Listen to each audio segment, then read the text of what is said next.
welcome to Moviefone's Unscripted. I'm Heather Graham, and I'm here with Victor Rasuk to talk about our movie Adrift in Manhattan. We're going to ask each other some of your questions and as well some of our own. What were your thoughts when you first read the script Adrift in Manhattan, and what were your thoughts about playing the character Simon? My thoughts were first that I wanted to make sure that the whole film was realistic because, you know, it's such a big city like New York. So many people cross paths, but like no one really gets to know each other. So I just want to make sure that every scene and like every moment was like really real, you know? Your character, Rose, is paralyzed by tragic death of her young child. How did you prepare for a role that focuses you to confront such a horrible loss? Well, I had a baby, and then I killed that baby just to see what it would feel like. That's so messed up. Oh my God. No, I think I just, I definitely probably just imagined it, by reading the script and just picturing what it would be like. And I also actually happened to be very depressed while we were making the film about personal life stuff, and I used some of that too. Yeah, I saw that. I was like really concerned. You're like, what's wrong with Yeah, it? yeah. This film is about the transformative power of random interactions between strangers in a big city. Has your life ever been profoundly affected by a virtual stranger? Yes. My life has been, I had one instance where I was going through something like really depressing, and someone who happened to be older like sort of saw that in me and like really reached out, and I used a lot of that from that moment back when that happened to me in the film. I want more details. So yes, I can't give you more details. Oh, really? I mean, this is unscripted, not scripted. But was it just like a momentary interaction, or was it like you got to know that person and stuff? It was funny because in New York, you know how like people don't even give you the time of day. People are just going to work, going to wherever they got to go. Mm-hmm. But in this case, this person, she, I don't know, she just saw something was like happening with me, and she just like reached out. Did you have sex with her? Did I? No, I didn't have sex with her. Not that moment, no. No. When you read the script, did you feel like any of it was like really unreal when you read it? Especially living in New York. No, I mean, I didn't really think about it that way. I just saw it more of, like sometimes you meet someone and they don't even know that you're going through something really hard, and they just do the exact right thing you need at that moment. Yeah. So I was thinking more about like just random interactions, how you just meet the right person at the right time, and somehow they help you get through whatever you're going through at that moment. But you're from New York, and I've only lived there for like 5 years, so you don't live there? Well, I do. I have a place there, but I've lived in LA for so long. Oh, okay. But I think of you as more of a New Yorker than I think of me. So I was like really cold to you during the movie, right? When You we were were shooting. really mean. I know. I was trying to get you into method. I was trying to get you into character. Don't say I was method. That's bullshit. No. That's so bullshit. How attached do you get to the characters that you play while in production? Is it ever difficult to leave a persona on the set and resume your own life after hours?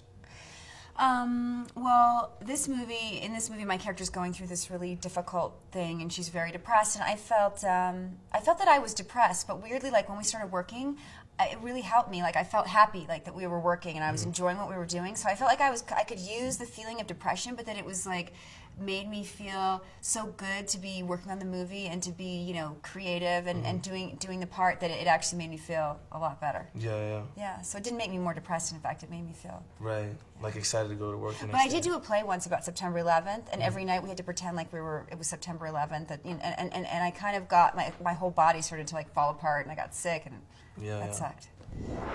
So how did you prepare for your part? What I did is that, like, at that time when we were shooting the movie, this is like really personal, but like I was going through like a really crazy breakup, and I just felt like you told me about that. Yeah, I told you. Yeah, we got like really comfortable shooting this movie. Yeah. I have to catch up with you now. I don't know. Yeah. But I just used that basically. I used that just the simple fact like why. And I know this is like whatever, because I was like 21 when we shot it, but I was just like, why did like we break up? I felt like I got like really cerebral about the relationship, and I used that in the film when I was, those moments when I was taking your photograph, like, just trying to understand this. Trying to understand you, like this emotional thing. Yeah, but not also that, but like, why are you giving me the time of day type of thing? And I just used that. Yeah. What my relationship was like, because then I got all inferior and why she broke up with me or whatever. Yeah. And I just used it. Not that this is a sob story, but yeah. And I used that with the movie. Huh. Despite having a career that spans over 20 years, many will remember you as Roller Girl. what is it like to have created such an iconic character? It's really cool. I feel so lucky that I was in that movie, and at the time that I got cast in that movie, I remember that I felt like I was really struggling, and it was just a great moment to feel that, you know, I could do this script that was so good, and to work with those other actors, and I remember when I read that part, I was like, this part is so cool. Like, I just wanted to do it so bad. Did you think that you were gonna get it, or did you feel like, this is so great that... No, I was like, I know really sometimes surprised. like when a part is like really like and also great, that part was really cool, and I think in the beginning, I can't remember if like there was another actress that was going to do it, but I think I remember thinking, this character is amazing, it's so cool, and like I feel like I'm kind of a nerd, but this I thought that character was so cool, so I was kind of excited that I got to... Yeah, because sometimes like when you read a script, you're like, man, this part is so dope, but... Yeah. Will I get it, and then you get all like inferior and shit, and like, but that's dope. But the director was really like, you know, Paul Thomas Anderson. He's yeah. really just like, he really builds you up. He's like, oh my God, you're so great. You were the perfect person for this part, and da-da-da-da. And So he's you so came into passionate. like a great room, like a welcome room. Yeah, he's really like passionate. Yeah.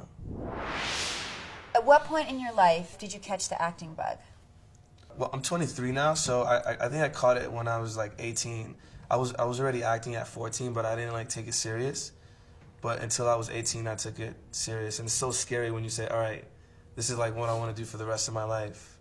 At such a young age, too. How old are you? How old are you when you got that? I started working when I was 16, but I did plays But in when'd you school get the from bug, 9. though? I got the bug because I was really nerdy, and I was really like shy. So when I was like kind of going through puberty, it was like my way of being like out there. Yeah. What is it like to watch your films with an audience for the first time? Do you sit in the front row or in the back row? I think sometimes it's really hard to watch myself because I just get really like, I just feel so nervous. But at the same time, it's cool just to see it with other people and just feel like that it's bigger than just my part. It's this bigger story and see it like that. Yeah. What about you? Do you sit in the front or the back. row? It doesn't really matter. Yeah. What about you? I feel the same way. Like at first, when you see yourself, you're like, oh shit, and then like as it goes along, it's really like about the whole story. And when you see everybody else who you worked with is like so amazing, you like wanna like root for them too, you know. And I usually sit I sit in the back because I want to hear everyone's reaction, you know. And I'm just like always like, oh my God, what is everybody thinking, you know?